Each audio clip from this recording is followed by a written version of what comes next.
Well, a live look for you at the Capitol in Washington, D.C. A House Select Subcommittee is holding a hearing on the origins of COVID-19. Hello and welcome. I'm John Bachman. Hi, everybody. I'm Bianca De La Garza. Good to have you in with us today. The chairman of that committee, Brad Weinstrup, and the panel, they've been investigating the intelligence community and what they knew about China's role in the pandemic and this Wuhan lab leak theory, which many people believe is not a theory at all, most likely the source.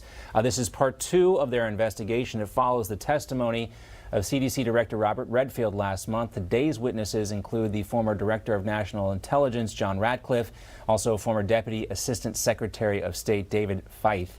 Here is some of Fife's testimony earlier. As I always understood it, across different parts of our government, NIH and USAID and state and otherwise, was based on a certain theory of pandemic prevention by scooping up these viruses, playing with them in the lab, and then trying to design vaccines and therapies. But there were always warnings that this was extremely dangerous work, and that the work courted exactly the kind of danger that appears to have happened in Wuhan.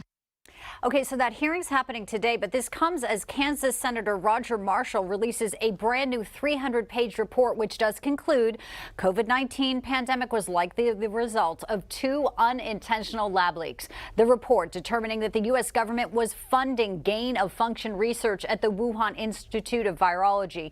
And at a hearing last August, Senator Marshall detailed Dr. Anthony Fauci's role in giving Peter Daszak's EcoHealth Alliance money for this, as you just heard, very dangerous research happening in China. Let's get you out now to Logan Ratick, tracking all of this for us on Capitol Hill right now with the latest details. Logan, good afternoon.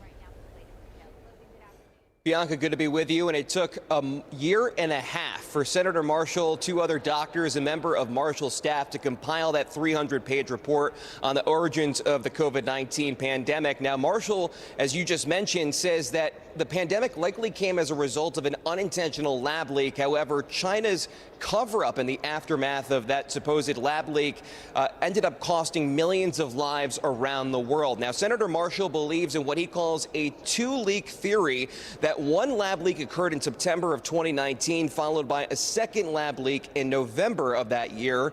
Marshall thinks that there was an earlier lab leak because China started developing 2 vaccines in November, meaning it already had the DNA sequence. In that September, the Wuhan Institute of Virology's genomic data was taken offline, which Marshall says was likely the first time the virus emerged. The preponderance of evidence shows that there's no way this could have came from nature.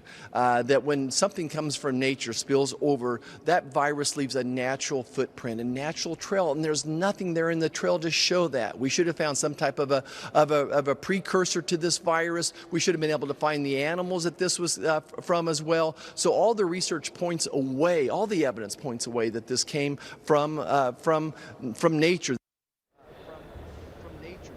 Yeah, what you heard Marshall just explaining there was talking about the allegations that the pandemic started in a wet market, but as he said, no animal from that wet market tested positive for COVID-19, although he does say that COVID was spreading at that wet market and that it was a super spreader event. Marshall also says the National Institute of Health was funding this gain-of-function research, and Marshall's report looks into EcoHealth Alliance. That is a U.S.-based NGO, which Marshall says received grants from at least 10 federal agencies. And the report that Marshall and doctors put together says in part, quote, requests for information about relevant grants to EcoHealth Alliance and its subgrantee, the Wuhan Institute of Virology, were often delayed, sometimes incomplete or unfulfilled.